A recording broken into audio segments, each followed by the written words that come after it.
ഭൂമികയുടെ ഒരു പുതിയ എപ്പിസോഡിലേക്ക് എല്ലാ മാന്യ പ്രേക്ഷകർക്കും സ്വാഗതം. വ്യത്യസ്ത കൃഷിരീതികളും വ്യത്യസ്ത കർഷകരെയും തേടിയുള്ള ഭൂമികയുടെ ഈ യാത്രയിൽ ഇന്ന് നമ്മൾ എത്തിച്ചേർന്നിരിക്കുന്നത് ചെറുതാഴം ഗ്രാമപഞ്ചായത്തിലെ പീരക്കാംതടം എന്ന സ്ഥലത്ത് റീജേച്ചിയുടെ കൃഷിയിടത്തിലേക്കാണ്. ഇവിടെ ഒട്ടനവധി പശുക്കളുണ്ട്, കോഴികളുണ്ട്, താറാവുകളുണ്ട്, മറ്റു പച്ചക്കറികളുണ്ട്. സ്വന്തം വീട്ടാവശ്യത്തിനായി തുടങ്ങി എല്ലാ സാധനങ്ങളും ഇന്ന് ഇവിടെ റീജേച്ചി തന്നെ ഉൽപ്പാദിപ്പിക്കുന്നുണ്ട് എന്ന് സത്യം. അത്തരം മനോഹരമായ ഒരു കാഴ്ചയിലേക്ക് നമുക്ക് പോകാം.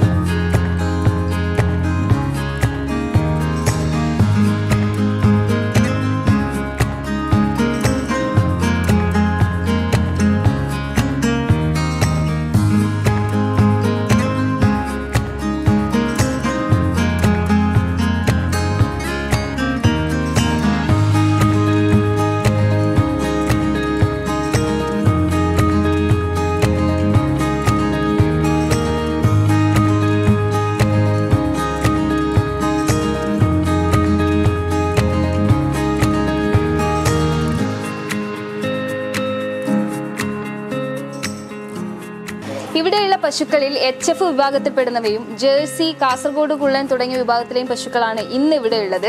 ഏകദേശം 10-20ഓളം പശുക്കൾ ഉണ്ടെങ്കിൽ അതിൽ 8ഓളം കറവിന് ഉപയോഗിക്കുന്ന പശുക്കളാണ്. കറവിന് ഉപയോഗിക്കുന്നവരിൽ തന്നെ രാവിലെയും ഉച്ചക്കുമായിട്ട് ഏകദേശം ഒരു 75-100 ലിറ്ററിൻ്റെ അടുത്ത് പാല് കിട്ടുന്നുണ്ട് എന്നാണ് റീജേച്ചി പറയുന്നത്. ഇവയൊക്കെയും മൈസൂരിൽ നിന്ന് കൊണ്ടുവന്നവയും വയനാട്ടിൽ നിന്ന് കൊണ്ടുവന്നവയുമാണ് ഇവിടെയുള്ള പശുക്കളൊക്കെയും.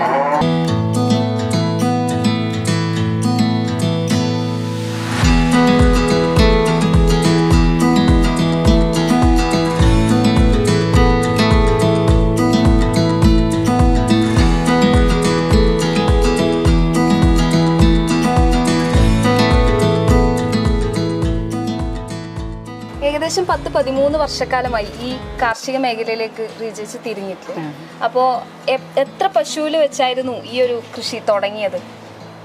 ആദ്യം നാടൻ പശു, മറ്റേ കാസർഗോഡ് കുളം, അതും ഒരു കുട്ടിയടക്കാണ് കൊണ്ടുവന്നത്. പശുക്കളോടുള്ള താല്പര്യം കൊണ്ടാണോ അതോ കൃഷിയിലേക്ക് എന്നുള്ള അല്ല കൗതുകത്തിന്റെ പുറത്താണോ ഈ ഒരു മേഖലയിലേക്ക് ഇറങ്ങാമെന്ന് തീരുമാനിച്ചത്? ആദ്യം എന്ന് പറഞ്ഞാൽ ഇത് കൃഷിയോടുള്ള താല്പര്യമാണ് ആദ്യം ഉണ്ടായത്. കാരണം ആദ്യം വീട്ടിൽ പശുവില്ല സമയത്തും ഞാൻ പശുവിൻ്റെ അടുത്തോ അങ്ങനെ ഒന്നും ഉണ്ടായില്ല, കറക്കാനോ ഒന്നും അറിയില്ല പശുവിൻ്റെ കാര്യം. അങ്ങനെ നമ്മളൊന്നും ചെയ്യുന്നില്ലല്ലോ. പക്ഷേ വീട്ടിൽ പിന്നെ കൃഷിയും കാര്യം എല്ലാം ഉണ്ടായിനി പണ്ട്. അങ്ങനെ പിന്നെ എന്നിട്ട് സൊസൈറ്റി കൊടുക്കുമ്പോഴേക്ക് അവർ പറഞ്ഞു പിന്നെ വീട്ടിൽ വന്നെടുക്കുമ്പോൾ ഒരു 15 ലിറ്റർ വേണം. കാരണം അവർക്ക് ഇവിടെ വന്ന് കുറച്ച് പാലെടുക്കുമ്പോൾ നഷ്ടമല്ലേ, ഒരു 6 ലിറ്ററിലാകുമ്പം നഷ്ടം വരുവയ്യ. പിന്നെ അന്നേരം 1 ഗ്ലാസ് പാലാണ് എനിക്ക് ആദ്യം 1 ലിറ്റർ കിട്ടേണ്ടത് 1 ഗ്ലാസ് പാലാണ് കിട്ടി തുടങ്ങിയത്. പിന്നെ ശരിയായി. ഒരു മാസം ആകുമ്പോഴത്തേക്ക് എനിക്ക് ശരിക്കും കറക്കാൻ പഠിച്ചു. ഇപ്പം 8 പശു ഇപ്പം കറവ പശു ആയിട്ടുണ്ട്, 1 പ്രസവിക്കാനായിട്ടുണ്ട്. ഇവിടെ തന്നെ ഉണ്ടായ കടിച്ചാന്ന്. അപ്പം ആദ്യം ഇല്ലേ കടിച്ചിന്റെ കുട്ടി തന്നെയത്.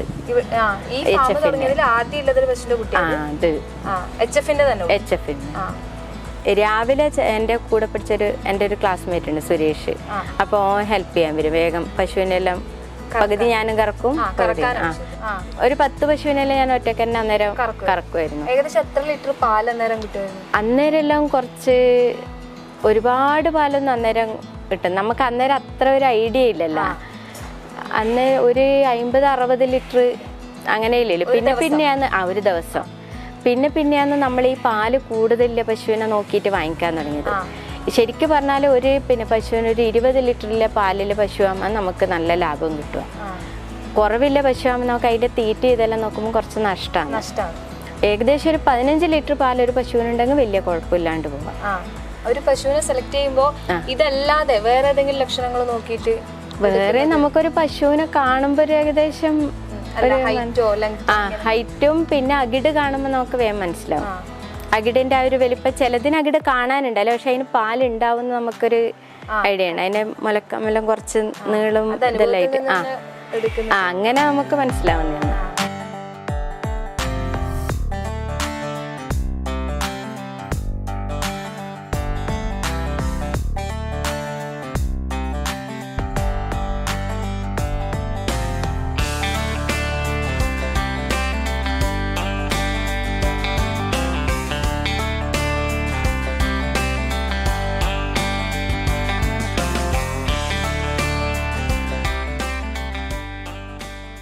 ഏകദേശം 10-13 വർഷക്കാലമായി റീജേച്ചി ഈ കാർഷിക മേഖലയിലേക്ക് തിരിഞ്ഞിട്ട് ചെറുപ്പത്തിൽ നമ്മൾ കൗതുകത്തോടെ കണ്ടു വളർന്ന കൃഷിയെയും വീട്ടിൽ നമ്മുടെ വീട്ടുകാർ ചെയ്ത് കണ്ടു വളർന്ന കൃഷിയെയും പശുക്കളെയും ഒക്കെ ആ കൗതുകത്തോടെ കണ്ട അനുഭവത്തിൽ നിന്നാണ് ആദ്യമായിട്ട് റീജേച്ചി ഇങ്ങനെ ഒരു പശു വീട്ടിൽ വളർത്താം, സ്വന്തം വീട്ടിലെ ആവശ്യങ്ങൾക്ക് വേണ്ടിയിട്ട് പശു വളർത്താം എന്നുള്ളൊരു ചിന്താഗതിയിലേക്ക് ഇറങ്ങിത്തിരിക്കുന്നത്.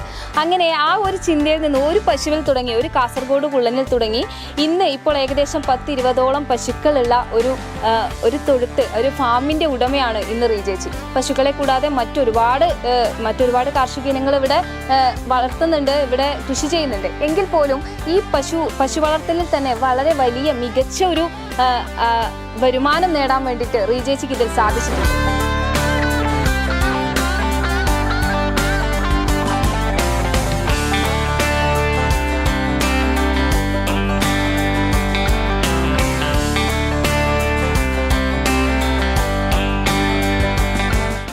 ഇവിടെ ഉള്ളവരിൽ ഇവയൊക്കെ കറവിനുള്ള പശുക്കളാണ്. അപ്പൊ ഈ പശുക്കളിൽ ഏറ്റവും കൂടുതൽ പാല് കിട്ടുന്നത് ഇവയിൽ ഏത് പശുവിനാണ്? അതിപ്പം ഈ 2 HF പശുക്കളാണ്. ഇതിനിപ്പം ഒരു 20 ലിറ്റർ, അതിന് ആദ്യമെല്ലാം 27 ലിറ്ററെല്ലാം കിട്ടിക്കൊണ്ടിരുന്നതാണ്. അപ്പോൾ കഴിഞ്ഞ പ്രാവശ്യം കറവ് നിർത്താൻ പറ്റാത്തതുകൊണ്ട് ഇപ്പൊ ഒരു 20 ലിറ്ററാണ് കിട്ടുന്നത്. ഇനിയിപ്പോൾ അടുത്ത പ്രാവശ്യം കറവ് നേരത്തെ പ്രസവിക്കാനാകുമ്പോൾ നമ്മളൊരു 7 മാസം ആകുമ്പോൾ കറവ് നിർത്തും. അപ്പൊ അന്നേരം കറക്റ്റ് 3 മാസം ഒരു ഗ്യാപ്പ് വരുമ്പോൾ പാല് കറക്റ്റ് ആയിട്ടുണ്ടാവും. അല്ല, ഇപ്പൊ ഈ കറവ് എന്ന് പറയുമ്പോൾ ഏകദേശം ഒരു ദിവസം എത്ര നേരം കറക്കുന്നുണ്ട്? എല്ലാത്തിനും ഇപ്പൊ 2 നേരമാണ് പൊതുവേ കറക്കുക. പക്ഷെ ഈ അധികം പാലിലെ 2-നും വൈകുന്നേരം ഒരു 3 പ്രാവശ്യമായിട്ട് കറക്കും. അങ്ങനെയല്ല, ഇത് പ്രസവിച്ച പാട് പാല് കൂടുതലുണ്ടാവും. അപ്പൊ രാവിലെ നമ്മളുടെയൊക്കെ പാല് വെറുതെ പോകും. അധികമില്ല പശുവിന് പാല് വെറുതെ പോകുന്നതിനേക്കാളും നല്ല വൈകുന്നേരം നമ്മൾ കറന്നെടുക്കുന്നതല്ലേ. അപ്പൊ നമ്മളാവശ്യത്തിനുള്ളത് ഒരു 3-4 പേർക്ക് പുറത്ത് കൊടുക്കുന്നുണ്ട്. ബാക്കിയെല്ലാം രാവിലെ ഉച്ചക്കും സൊസൈറ്റിയിലാണ് കൊടുക്കുക, ചെറുതാഴം മിൽക്കില്. ഏതുതരം അസുഖങ്ങളാണ് ഇപ്പൊ നിലവിലിപ്പം എന്ന് പറഞ്ഞാൽ കുളമ്പ് രോഗവും പിന്നെ ചർമ്മ വഴിയും തൈലേറിയാണ് ഏറ്റവും കൂടുതലായിട്ട് വരുന്നത്. ഇപ്പം അടുത്ത് എന്ന് പറഞ്ഞാൽ ഇവിടെ ചെറുതാഴം പഞ്ചായത്തിൽ ഏറ്റവും കൂടുതലായിട്ട് എന്ന് പറഞ്ഞാൽ കുളമ്പ് രോഗമാണ് ഭയങ്കരമായിട്ട് വന്നത്. പക്ഷെ ഇവിടെ ഇതുവരെ അങ്ങനെ ഒരു ദൈവം സഹായിച്ചിട്ട് വന്നിട്ടില്ല. അതുകൊണ്ട് എന്നാലും ടെൻഷനാണ് ഓരോ ദിവസവും. പകരും. അത് കാറ്റിന് വരെ വരുന്ന ഒരു അസുഖമാണ്. ഈ രോഗങ്ങളുടെ കാര്യം പറയുമ്പോൾ ഈ തൈലേറി ആണെങ്കിൽ പോലും എത്തരത്തിലുള്ള ലക്ഷണങ്ങളാണ് ഈ പശുവിൽ കാണാൻ വേണ്ടി? തൈലേറിയൊക്കെ നമുക്കൊരു പിന്നെ സാധാരണ നോക്കുമ്പോൾ ഒരു ലക്ഷണവും അങ്ങനെ മനസ്സിലാവില്ല. പക്ഷെ എന്നാലത് തീറ്റ അധികം തിന്നൂല. പെല്ലറ്റ് കൊടുക്കുമ്പോൾ തിന്നൂല. പുല്ലെല്ലാം കുറച്ച് തിന്നും. പിന്നെ ഇങ്ങനെ മൂക്കുന്നും വായിന്നും ഇങ്ങനെ നമുക്ക് ജലദോഷം പിടിച്ച പോലെ ഉണ്ടാവില്ലേ, അങ്ങനെ വായിന്ന് ഇങ്ങനെ വെള്ളം വരും. ഇതുപോലെ ചൂടിനില്ല പോലെയല്ല, ഇങ്ങനെ വെറുതെ ഇങ്ങനെ മൂക്കുന്ന തനിയെ ഒരു വെള്ളം വന്നാലും തോന്നും. പിന്നെ തീറ്റ മെയിനായിട്ട് എടുക്കൂല തൈലേറിയ വരുമ്പോൾ. കുളമ്പ് രോഗത്തിന് പറഞ്ഞാൽ നാവില് പുണ്ണ് വന്നിട്ടും അങ്ങനെ ഉണ്ടാവുക. അതിങ്ങനെ ഭക്ഷണം കഴിക്കാൻ കുറച്ച് ബുദ്ധിമുട്ടും. അന്നേരം നമ്മൾ ഈ വേപ്പിലയും മഞ്ഞളെല്ലാം അരച്ചിട്ട് എന്തെല്ലോ മരുന്ന് ഇങ്ങനെ തടവി കൊടുക്കുമല്ലോ വേണം. അത് നമുക്ക് പിന്നെ ഇവിടെ വരാത്തതുകൊണ്ട് എനിക്ക് അതിനെക്കുറിച്ചിട്ട് വലിയ ഐഡിയ ഇല്ല. പക്ഷെ ഇങ്ങനെ കാലും നടക്കാൻ ബുദ്ധിമുട്ടുന്നു അന്നേരം. ഇത് ചർമ്മമുഴ നാടൻ പശുവിന് പൊതുവേ അസുഖം വരൽ കുറവായില്ലത്. പക്ഷെ ഇപ്പോഴത്തെ അവസ്ഥയിൽ എന്ന് പറയുമ്പോൾ നാടൻ പശുവിനാണ് വേഗം അസുഖം ബാധിക്കുന്നത്. കാരണം ഇവിടെ ഇത്രയും പശുക്കൾ ഉണ്ടായിട്ട് നാടന് മാത്രമാണ് ചർമ്മമുഴ വന്നത്. ഇനി പാലും തമ്മിൽ അന്നേരം പാല് കുറയും. ശരിക്കും പറഞ്ഞാൽ ഒരു 50 ലിറ്റർ പാലെല്ലാം ഇല്ലത് പെട്ടെന്ന് 30 അങ്ങനെ 35 അങ്ങനെയെല്ലാമായിട്ട് കുറയും. ഒരു 15 ലിറ്ററിന്റെ കുറവെല്ലാം ശരിക്കും വരും.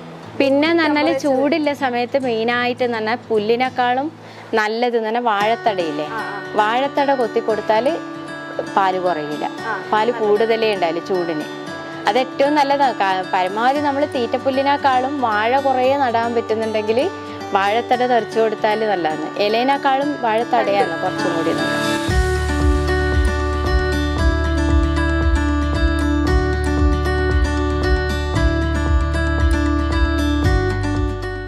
ഇത് വലിയ പശുക്കളെല്ലാം പ്രസവിച്ചിട്ട് ചെറിയ കുട്ടികളെല്ലാം ഇവിടെയാണ്, ചെറിയ ഈ ആലയിലാണ് ചെറുതിനെല്ലാം. ഇതെല്ലാരും ഇവിടെ ഉണ്ടായതാണ്. ഇതെല്ലാം HF വിഭാഗത്തിൽപ്പെടുന്ന പശു? ഇത് എല്ലാം HF എന്ന് പറഞ്ഞാൽ ഒരു PT സെമൻ എന്നിട്ട് ഞാൻ ഒരു ധർമ്മശാല സെമൻ ബാങ്കില് പിന്നെ MR milk record rate work ചെയ്യുന്നുണ്ട്. അപ്പോൾ അതിൽ PT സെമനാണ്. ഇതിലിപ്പം 2 എണ്ണം മാത്രം പ്രോവണ്ണുണ്ട്. ആ 20 ലിറ്റർ പാലിൻ്റെ അതിന് കുത്തി വെച്ചിട്ട് പ്രോവണ്ണാന്ന് അതിന് വെക്കുക സെമൻ. അത് തന്നെ കൂടുതൽ പാലില്ലേന് കൂടുതൽ പാലുണ്ടാവും. അത് 2 കടിച്ചുകളുണ്ട് ഇതില്. ഇത് പ്രോവണ്ണാണ്, പ്രോവണ്ണ കടിച്ച്. ഇതും പ്രോവണ്ണാണ്. ബാക്കിയെല്ലാം പി ടി സെമനാണ്. ഇത് രണ്ടും പുറത്തുനിന്ന് കൊണ്ടുവന്നെയാണ്. ഇത് രണ്ടും കുട്ടന്മാരാണ്. അതും ഇതും ഇതും ഇതും കുട്ടനാണ്. ബാക്കിയെല്ലാം കടിച്ചുകളാണ്. അതിപ്പോ ഇനി കുറച്ച് വലുതായിട്ട് അവരെ കൊടുക്കുമല്ലോ. പാല് കുടിയെല്ലാം ഇപ്പൊ നിർത്തി 3 മാസമായിരം. മറ്റേ ഇത് കടിച്ചുകള ഇവിടെ തന്നെ വെക്കാനില്ല ഇതിലാണ് വളർത്തുന്നത്. കാരണം ഇത് പ്രോവണ്ണിയാകുമ്പോൾ നല്ല പാല് കിട്ടുന്നതാണോ നമുക്ക് അറിയണ്ടേ. അത് മാത്രല്ല പുറത്തുനിന്ന് എടുക്കുന്നതിനേക്കാളും അതിനേക്കാളും നല്ലത് ഇവിടെ ഇല്ലതാണ്. കാരണം നമുക്ക് ഇത്രയും പൈസ കൊടുത്ത് ഞാനൊരു 67,000 രൂപ എടുത്തിട്ട് 2 പശുവിനെ ഒരു 18 ലിറ്റർ പാല് എന്ന് പറഞ്ഞിട്ട് വാങ്ങിച്ചത് നീലേശ്വരത്തുനിന്ന് കൊണ്ടുവന്നത്. അപ്പൊ അതിനത്രയും പാലും ഇല്ല. അവരതിനെ മാറ്റി തരാൻ വേണ്ടി ഇതുവരെ മാറ്റി തന്നിട്ടുമില്ല. പൈസയും കുറച്ച് തരുന്നുമില്ല. അപ്പൊ അത് നോക്കുമ്പോൾ നമുക്ക് നമ്മളെ തന്നെ ഉണ്ടായാല് നഷ്ടം വരാണ്ടാവും.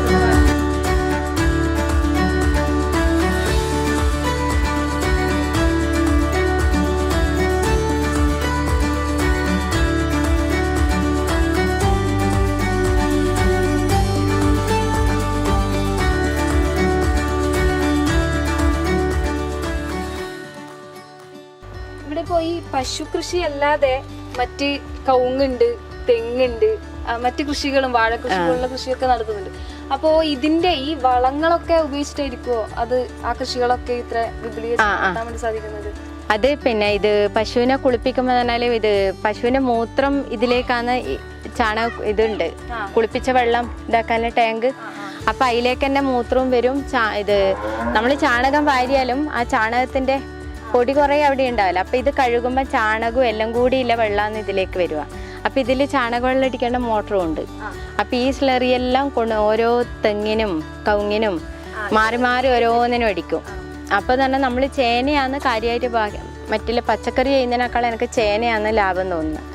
കാരണം ചേനയാകുമ്പോൾ തന്നെ നമ്മൾ ആ മഴ വരുന്ന സമയത്ത് നട്ട് കഴിഞ്ഞാൽ നമ്മൾ ചപ്പും ചവറും എല്ലാം ഇല്ലത് ഇട്ടിട്ടാകുമ്പോൾ അതിൽ വെച്ചിട്ട് മണ്ണ് മൂടിക്കൊടുക്കും. അപ്പോൾ ഈ ചാണക വെള്ളം തന്നെ ഇടയ്ക്കിടെ അടിക്കുമ്പോൾ തന്നെ വേറൊരു വളം ഇടേണ്ടി വരില്ല ശരിക്കും.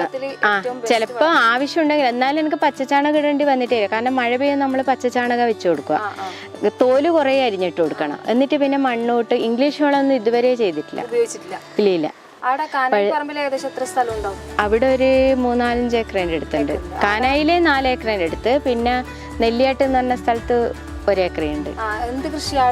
അവിടെ പിന്നെ തെങ്ങ് കവുങ്ങ് മെയിനായിട്ട്, പിന്നെ വാഴയും വെക്കും. ഏകദേശം ഇത്ര പശുക്കൾ ഉണ്ടായിട്ടും അത്ര കൊണ്ടുപോയാൽ ഇവിടെ ബാക്കിയുണ്ട്. അത് ഇവിടെ ഇല്ലവർക്ക് തന്നെ എല്ലാരും കൊണ്ടുപോകുന്നുണ്ട്. ചാണകം ആരെ കിട്ടുമ്പോഴേക്ക് ചെലവാകുന്നുണ്ട്.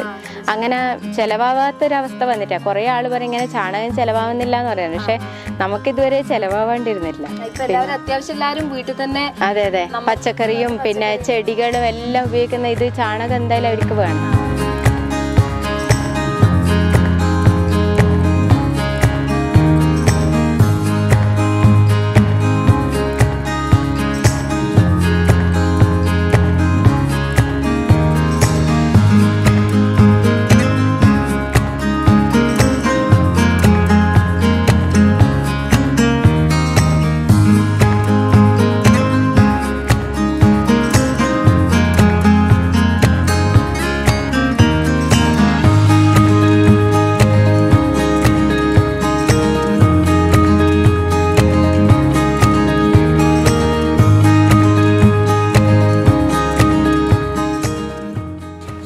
പശുക്കളെ കൂടാതെ മറ്റിവിടെ കോഴികളെയും താറാവിനെയും റീജേച്ചി വളരെ മനോഹരമായി വളർത്തുന്നുണ്ടല്ലോ.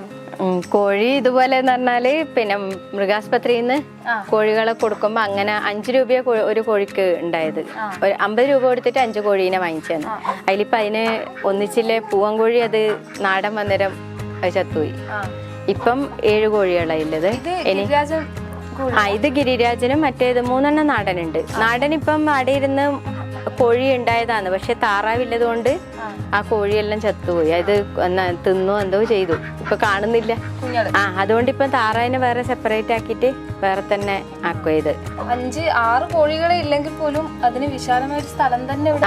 അത് ഞാൻ പിന്നെ കുറച്ച് നോക്കിയിട്ട്, കാരണം നമുക്കിതിന് ഐഡിയ അധികം ഇല്ലല്ലോ. അപ്പൊ കുറച്ച് നോക്കിക്കൊണ്ടെന്നല്ലേ നമുക്ക്. അതെ ആദ്യം നമ്മള് ചെറിയ കൂട് വാങ്ങിച്ചു. പക്ഷെ നമുക്ക് തന്നെ തോന്നി അതില് ബുദ്ധിമുട്ടാന്നവർക്ക് വളരില്ലെന്ന്. അപ്പൊ ഇത് നമ്മള് സാധനം എല്ലാം തേങ്ങയിലിടാൻ വേണ്ടിയിട്ട് ഉണ്ടാക്കിയതാണ്. അപ്പൊ ഇത് നെറ്റ് അടിച്ചിട്ട് കോഴികളെ ഇതിലാക്കി. അതുകൊണ്ട് പറഞ്ഞാല് നല്ല സ്ഥലമില്ലാണ്ട് പെട്ടെന്ന് ഇത് നമ്മൾ കൊണ്ടുവന്നതിൽ ഏറ്റവും ആദ്യം മുട്ടയിട്ടത് എൻ്റെ കോഴിയാണ്. കാരണം മൃഗാസ്പത്രിയിൽ ഞാൻ അപ്പാട് പറഞ്ഞത് മുട്ടയിടാൻ തുടങ്ങി അവർക്ക് തന്നെ അത്ഭുതം, ഇത്ര വേഗം കോഴി മുട്ടയിട്ടുമെന്ന്. തീറ്റ എന്ന് പറഞ്ഞാല് ആദ്യം പിന്നെ ഇതിന്റെ തീറ്റ തന്നെ, മുട്ടത്തീറ്റ തന്നെ കൊടുത്തോണ്ടിരുന്നത്. പക്ഷെ അവിൽത്തവിട് കൊടുക്കുമ്പോ അതേപോലെ മുട്ടയിടുന്നു എല്ലാം ഉണ്ട്. അവിൽത്തവിടാണ് ഏറ്റവും നല്ലതായിട്ട് തോന്നുന്നത്. ഇത് പിന്നെ ചകിരിച്ചോറും പിന്നെ ഇത് തവിടിലെ ഉമിയതാന്നില്ലത്, അതിന്റെ ബാക്കി വരുന്നത് വീഴുന്നതാണ്. ഇനിയിപ്പോ ഇത് കുറച്ച് കഴിയുമ്പോൾ മാറ്റി കൊടുക്കണം. അത് ഞാൻ ചകിരിച്ചോറ് സ്റ്റോക്ക് ചെയ്ത് വെക്കുന്നുണ്ട്. വേറെ അടുത്തുനിന്ന് ചകിരി മറ്റേ കയറുണ്ടാക്കുന്ന അവിടുന്ന് പയ്യന്നൂരിന്ന് വാങ്ങിച്ചോണ്ട് വരും.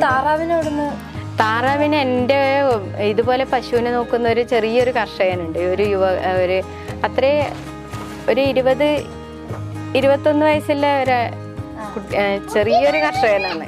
അപ്പോൾ ഓൻ്റെ അടുത്ത് അവിടെ മതിലൊന്നുമില്ല വീട്ടിന്. അപ്പോൾ അവിടെ കുറുക്കൻ്റെ ശല്യം വരാൻ തുടങ്ങി. അപ്പം ഈ താറാവിനെ കൊല്ലാനും എല്ലാം 2 ഒറ്റ കുറുക്കൻ കൊണ്ടുപോയി. അങ്ങനെ പിന്നെ അവൻ പറഞ്ഞു ഇവിടെ ആകുമ്പോൾ നല്ല സേഫ്റ്റി അല്ല, എന്നിട്ട് അവൻ വെറുതെ കൊണ്ടു തന്നെയാണ് 3 താറാവ് മുട്ടയിടാൻ തുടങ്ങിയ ഇല്ല. അത് എനിക്ക് തോന്നി ഇവരെ കൂടെയായിട്ട് എന്താണെന്ന് അറിയില്ല. അതുകൊണ്ട് ഇപ്പം ഇനി വേർതിരിച്ചുകൊണ്ട് ഇനി ചിലപ്പോൾ മുട്ടയിടാം. അത് ഈ കുറുക്കനെ കണ്ട് പേടിക്കുകയും ചെയ്തില്ലേ, അതിന് ശേഷം അവിടുന്ന് മുട്ടയിട്ടിട്ടില്ല അവൻ. ഇപ്പൊ ഇവിടെ വന്നിട്ട് അത്രയല്ല, മുട്ടയിടാൻ പ്രായമായി.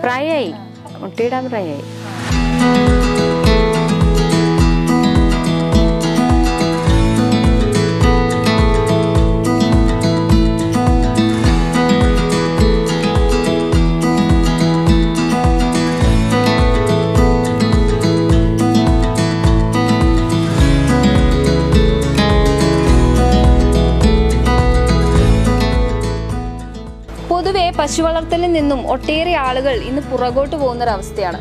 അതിൻ്റെ കാരണം എന്ന് പറഞ്ഞു വരുന്നത് തന്നെ ഈ പശുക്കൾക്ക് കൊടുക്കേണ്ട തീറ്റയുടെ ഒരു ചെലവിൻ്റെ അടിസ്ഥാനത്തിലാണ്. വലിയ തോതിൽ ചെലവ്, വലിയ വിലയിലാണ് ഇന്ന് തീറ്റകളൊക്കെ ഇറങ്ങുന്നത്. അതുകൊണ്ട് തന്നെ പശു വളർത്തൽ വലിയ രീതിയിൽ ലാഭകരമല്ല എന്നതുകൊണ്ട് തന്നെയാണ് എല്ലാവരും ഈ ഒരു മേഖലയിൽ നിന്ന് പുറകോട്ട് പോകുന്നത്. പഴയ കാലത്ത് പിണ്ണാക്ക്, പെല്ലറ്റ് തുടങ്ങിയ ഒരുപാട് സാധനങ്ങൾ ഉണ്ടായെങ്കിൽ പോലും ഇന്ന് അതിനേക്കാൾ ഉപരി മികച്ചത് എന്ന് പറയും വിധം എല്ലാം കലർന്നൊരു മിശ്രിതമാണ് ഇന്ന് എല്ലാ തീറ്റകളിലും വരുന്നത്. പെല്ലറ്റ് കലർന്ന എല്ലാ രീതിയിലും ക്ഷീര പ്ലസ്, അതുപോലെ തന്നെ സൈലേജ്, മറ്റ് മിൽക്ക് സ്റ്റാർ തുടങ്ങി ഒട്ടേറെ തീറ്റകൾ ഇന്ന് വിപണിയിൽ നമുക്ക് കിട്ടാവുന്നതാണ്. എങ്കിൽ പോലും വളരെ വലിയ തുക കൊടുക്കേണ്ടി വരുന്നുണ്ട്. റീജേച്ചിയെ സംബന്ധിച്ച് നോക്കുകയാണെങ്കിൽ ഇവിടെ തന്നെ അതിന് ആവശ്യമായ തീറ്റപ്പുല്ലും വാഴത്തണ്ടും പോലുള്ള സാധനങ്ങൾ, പശുക്കൾക്ക് ആവശ്യമായതൊക്കെയും നല്ല പാലുൽപാദനത്തിന് വേണ്ടിയുള്ളതൊക്കെയും ഇവിടെ തന്നെ തയ്യാറാക്കുന്നത് കൊണ്ട് റീജേച്ചിക്ക് ഈ പശു വളർത്തലിൽ വലിയ നഷ്ടങ്ങളൊന്നും സംഭവിച്ചിട്ടില്ല. ലാഭം തന്നെയാണ് ഇവിടെ ഉണ്ടായിക്കൊണ്ടിരിക്കുന്നത്. അതുകൊണ്ട് തന്നെ പല തിരിച്ചറിവുകളും ഇല്ലായ്മയാണ് പല കർഷകരെയും ഈ മേഖലയിൽ നിന്ന് പുറകോട്ട് വലിക്കുന്നത് എന്ന് തന്നെയാണ് റീജേച്ചിയും പറയുന്നത്.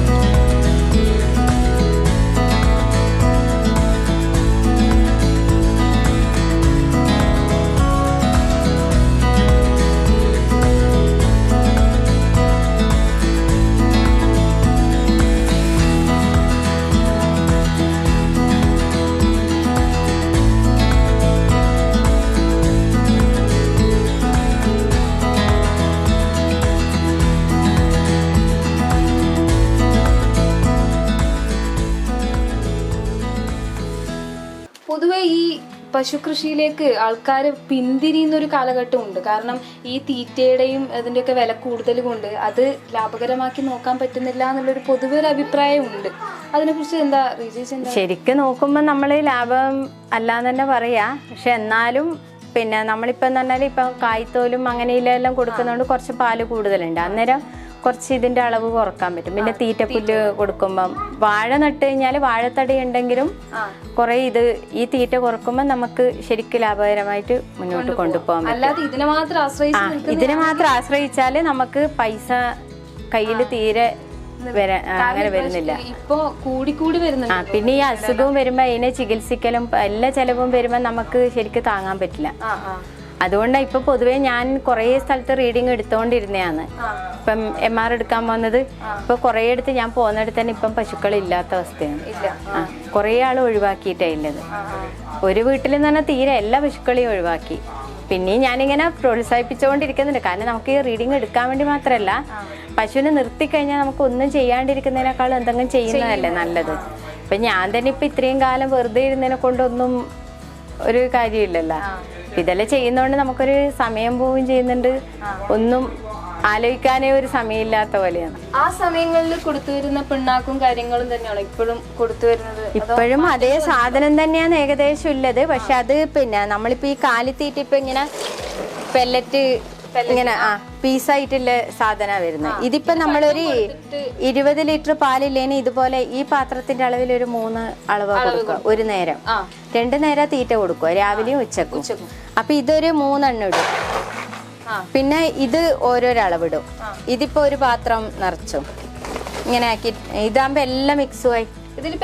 ഇതിപ്പോ പരുത്തിപ്പിണ്ണാക്ക്, കടലപ്പിണ്ണാക്ക്, കടലച്ചൂളി, ചോളം എല്ലാം കൂടി മിക്സ് ആയിട്ടില്ലേ ഇത്.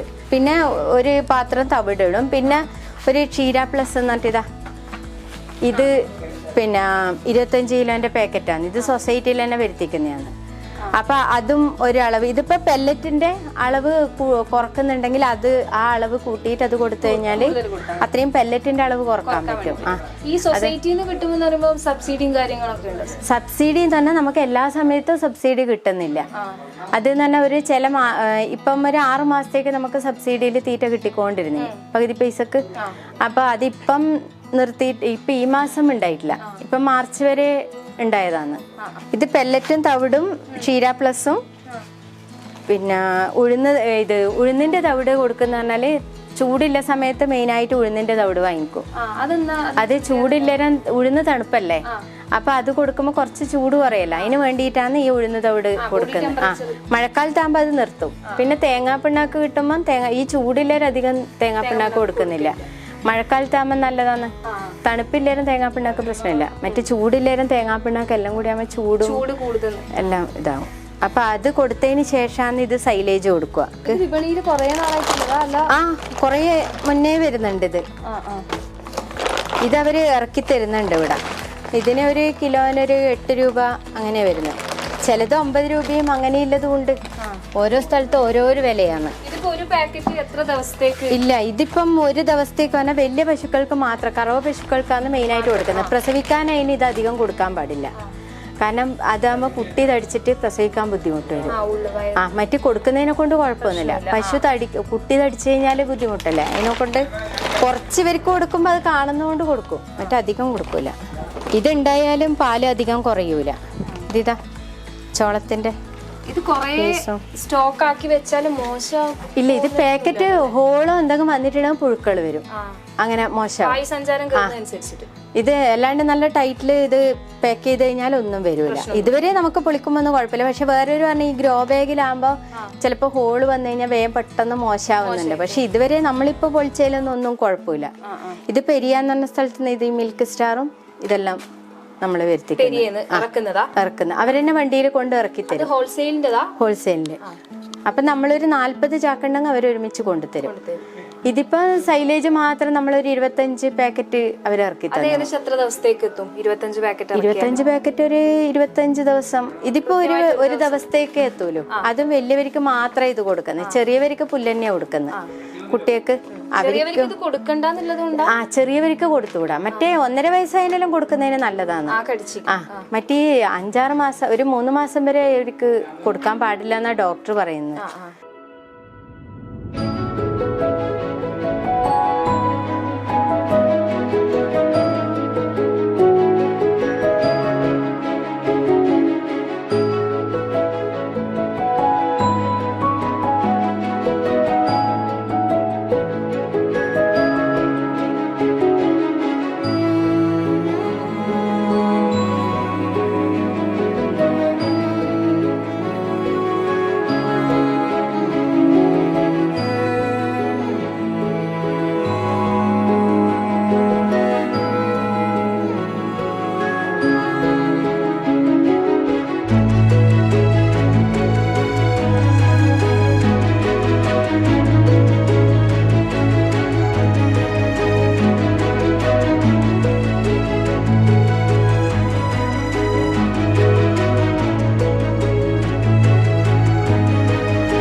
പുറമെ ഇവിടെ പച്ചക്കറികളും മറ്റ് കോഴികളും താറാവുകളും എല്ലാം തന്നെയുണ്ട്.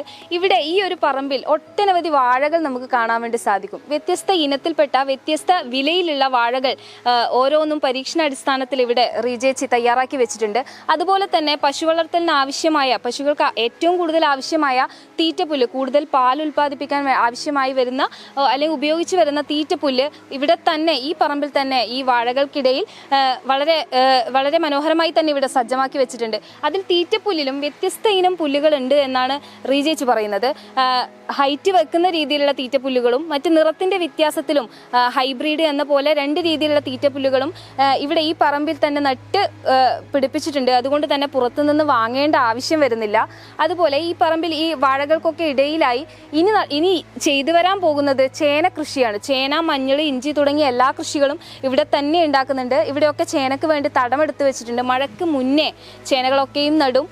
വളരെ മനോഹരമായി തന്നെ ഇവിടെ മുൻപ് വിളവെടുത്ത രീതിയിൽ വലിയ ചേനകൾ തന്നെ വിപണിയിൽ വിറ്റഴിക്കാൻ വേണ്ടി പറ്റുന്നത്ര വലിയ ചേനകൾ തന്നെ ഇവിടെ ഉണ്ടായിട്ടുണ്ട്. അതുകൊണ്ട് തന്നെ ഇവിടെയെല്ലാം ഇനിയും നടാൻ വേണ്ടി ചേനകൾ ഇവിടെ എടുത്തു വെച്ചിട്ടുണ്ട്, കുഴികൾ എടുത്തു വെച്ചിട്ടുണ്ട്.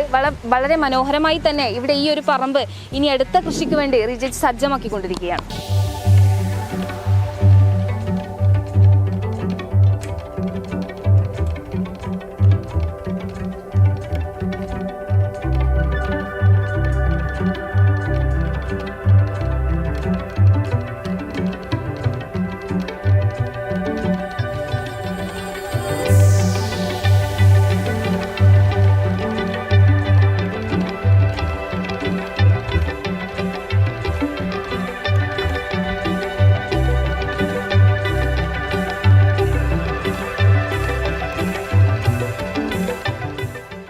ഇത് സൈലേജ് കൊടുത്തു കഴിഞ്ഞാൽ ഇത് വൈകുന്നേരം ഇത് തീറ്റപ്പുല്ല കൊടുക്കുക. പിന്നെ സാധാരണ ഇതെല്ലാം പുല്ലിങ്ങനെ ആവുന്തോറും അരിഞ്ഞെടുക്കും. മറ്റേ തീറ്റപ്പുല്ല് കുറേ ഉണ്ടായതാണ്. ഇപ്പോൾ വെയിലിന്റെ ചൂടും എല്ലാം കൊണ്ട് കുറേ പോയിട്ടുണ്ട്.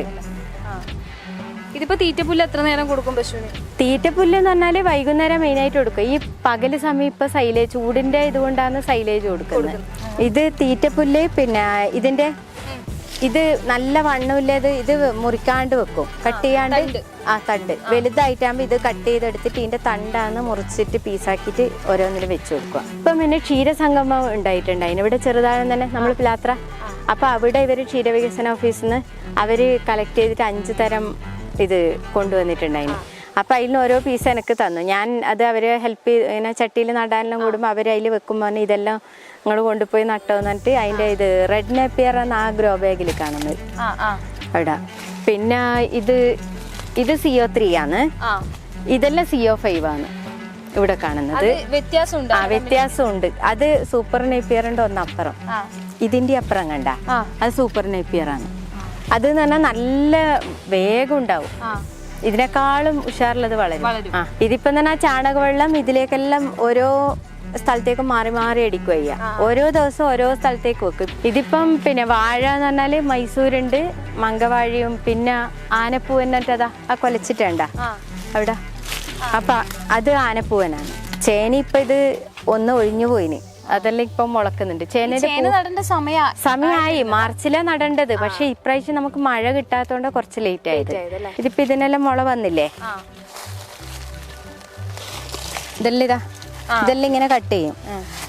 ചെറുതാന്ന് ഇപ്പൊ എല്ലാവർക്കും ആവശ്യം. നമ്മളിത് കുറെ വലുതായതുകൊണ്ട് ഒരു പ്രാവശ്യം അവര് വേറെ കുടുംബശ്രീന്റെ അവർക്ക് എക്സിബിഷന്റെ ആവശ്യത്തിന് എന്തിനോ വേണ്ടി കൊടുക്കുമായിരുന്നു. അവിടെ ചേനപ്പൂവ് കണ്ടിട്ടുണ്ടാ? അതാ സ്മെല്ല് വരും. അത് അപ്പോഴത്തേക്ക് കട്ട് ചെയ്ത് എടുക്കണം. അത് ഇപ്പം കണ്ടില്ലേ മണമില്ലല്ല. അപ്പൊ ഇപ്പൊ കട്ട് ചെയ്തിട്ട് അത് മസാലക്കറിയോ തോരനോ നല്ല ടേസ്റ്റ് ആണ്. വേഗം ആ സ്മെല്ല് വരുന്നതിന് മുന്നേ എടുക്കണം. ഈച്ച വരുന്നുണ്ടാ പിന്നെ എടുക്കാൻ പാടില്ല.